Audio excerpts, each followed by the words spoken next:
ছাত্ৰ-ছাত্ৰীসকল তোমালোকক মোৰ চেনেললৈ স্বাগতম জনাইছো। আজি তোমালোকৰ বাবে মই লৈ আহিছো BA ছেকেণ্ড চেমৰ অসমীয়া কিতাপখনৰ ফাৰ্ষ্ট চেপ্টাৰটোৰ কিছুমান প্ৰশ্ন উত্তৰ। আহা আমি ভিডিঅ'টো আৰম্ভ কৰোঁ। ফাৰ্ষ্ট কুৱেশ্যনটো হৈছে অসমীয়া ভাষা সাহিত্যলৈ মাইলছ ব্ৰন্সৰ অৱদানৰ বিষয়ে এটি চমু আলোচনা কৰা। এনচাৰটো হ'ল অসমীয়া ভাষা সাহিত্যৰ পুনৰুদ্ধাৰ আৰু প্ৰচাৰ কাৰ্য আপুৰুষাৰ্থ কৰা ব্ৰন্সৰ সৰ্বশ্ৰেষ্ঠ দলিল হ'ল অসমীয়া অভিধান। যাদুৰাম ডেকা বৰুৱাৰ বৰ্ণবিন্যাসৰ ৰীতিক অনুসৰণ কৰি ১৪,০০০ শব্দ প্ৰয়োগ কৰি অসমীয়া সাহিত্যৰ অমৰ সৃষ্টি অসমীয়া অভিধান প্ৰণয়ন কৰে। অসমীয়া ভাষাৰ উচ্চাৰণ অনুসৰি ব্ৰন্সে মূৰ্ধন্য বৰ্ণ সমূহ দীৰ্ঘস্বৰ ব্যৱহাৰ কৰা নাছিল। মাইলছ ব্ৰন্সনে অভিধানখনৰ পাতনিত নিজেই লিখিছে সকলো পুথিৰ মাজত অভিধান অতি প্ৰয়োজন। অনেক ইংৰাজ লোকে অসমীয়া ভাষা শিকিবলৈ ইচ্ছা কৰে আৰু অনেক অসমীয়া লোকেও ইংৰাজী ভাষা শিকিবলৈ শ্ৰম কৰি আছে।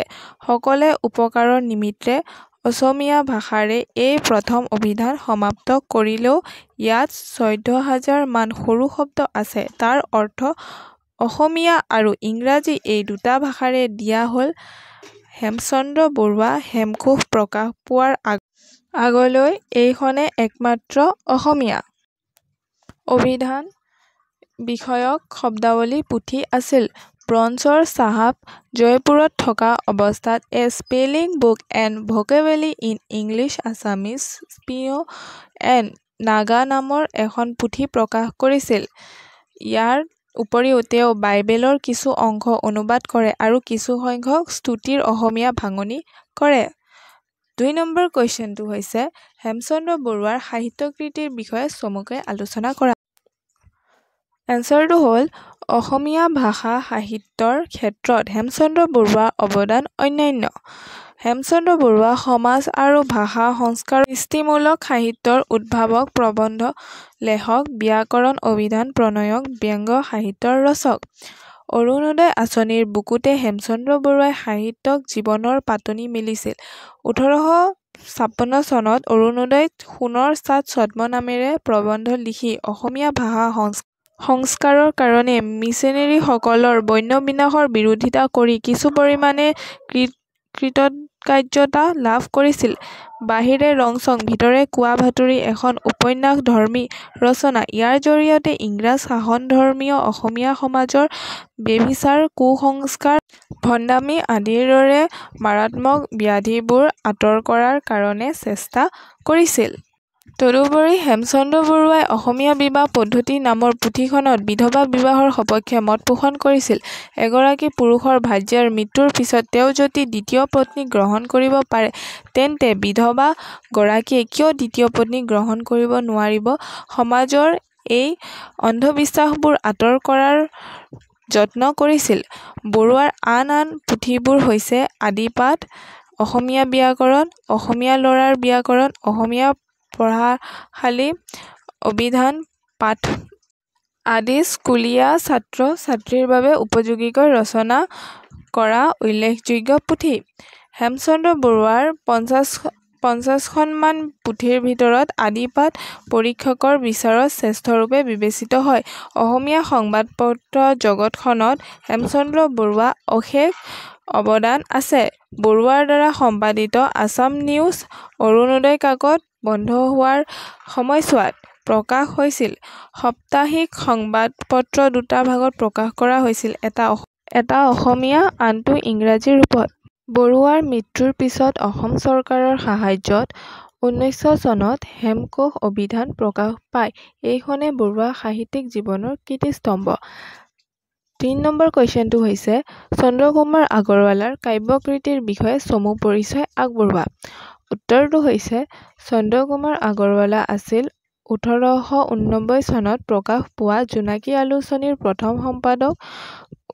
১৯১৮ চনত অসমীয়া নামৰ সাতদিনীয়া বাতৰি উলিয়ায়।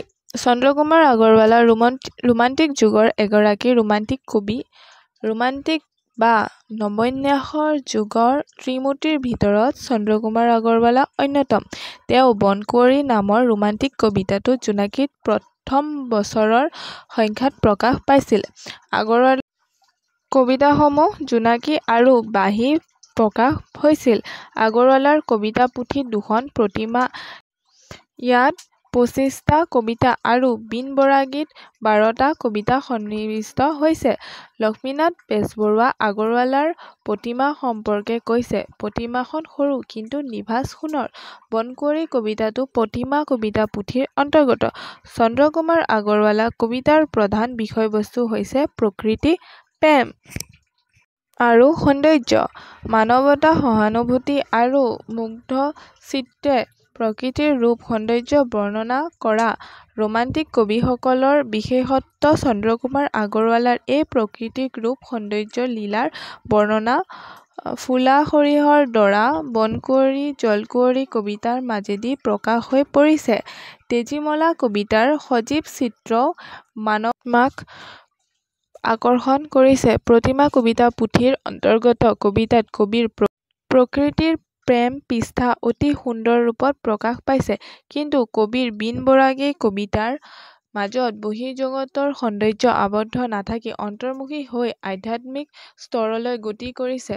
ৰোমান্টিক কবিতাৰ সৌন্দৰ্য পৃষ্ঠা আগৰৱালাৰ মাধুৰী কিশোৰ সুখগীতা কবিতাৰ মাজেদি অধিক সুখময়বোধ উপলব্ধি কৰা যায়। চন্দ্ৰকুমাৰ আগৰৱালাৰ কবিতাৰ মাজত সত্যই সুন্দৰ আৰু সুন্দৰেই সত্য ভাৱটি প্ৰকাশ হৈছে। সৌন্দৰ্যৰ আৰাধনা জীৱনৰ খেল, এই তাত্ত্বিক ভাৱ অনুভৱৰ কথা বৰ্ণনা কৰা দেখা যায়। 4 নম্বৰ কুৱেশ্যনটো হৈছে ৰমন্যাস কি? চমুকৈ আভাস দিয়া। এনচাৰটো হ'ল ১৮২৬ চনত ইয়াণ্ডাবু সন্ধি অনুযায়ী অসম মানৰ হাতৰ পৰা ব্ৰিটিছৰ হাতলৈ যায়। মোৱামৰীয়া বিদ্ৰোহ আৰু মানৰ অসম আক্ৰমণত জুৰুলা হোৱা অসমত ব্ৰিটিছসকলে শাসন কৰিবলৈ লয় যদিও অসমীয়া ভাষা-সাহিত্যৰ উন্নতিৰ কাৰণে বিশেষ সঁহাৰি দিয়া নাছিল। ঠিক অসমীয়া ভাষাৰ ন্যায্যতা আৰু অসমীয়া স্বকীয়তা হেৰুৱাৰ মুহূৰ্ততে আমেৰিকাৰ পৰা খ্ৰীষ্টান মিছনেৰীসকল খ্ৰীষ্টধৰ্ম প্ৰচাৰৰ কাৰণে অসমলৈ আহে। মিছনেৰীসকলে ব্যাকৰণ, অভিধান, পঢ়াশালীৰ পুথি, জ্ঞান-বিজ্ঞানৰ পুথি আদি ৰচনা আৰু অৰুণোদয় কাকতৰ জৰিয়তে অসমীয়া ভাষাৰ পূৰ্ণ উদ্ধাৰ চেষ্টা কৰিলে। সিয়ে অসমীয়া ভাষাৰ স্বকীয়তা প্ৰতিষ্ঠাত সহায়ক হ'ল। Nathan Brown, Miles Bronson, Nathan Thomas আদি মিছনেৰীসকলৰ লগত সেই সময়ৰ উদীয়মান যুৱক আনন্দৰাম ঢেকিয়াল ফুকন, গুণাভিৰাম বৰুৱা, হেমচন্দ্ৰ বৰুৱা আদি ইংৰাজী শিক্ষাৰে শিক্ষিত অসমীয়া লেখকসকল। ধন্যবাদ।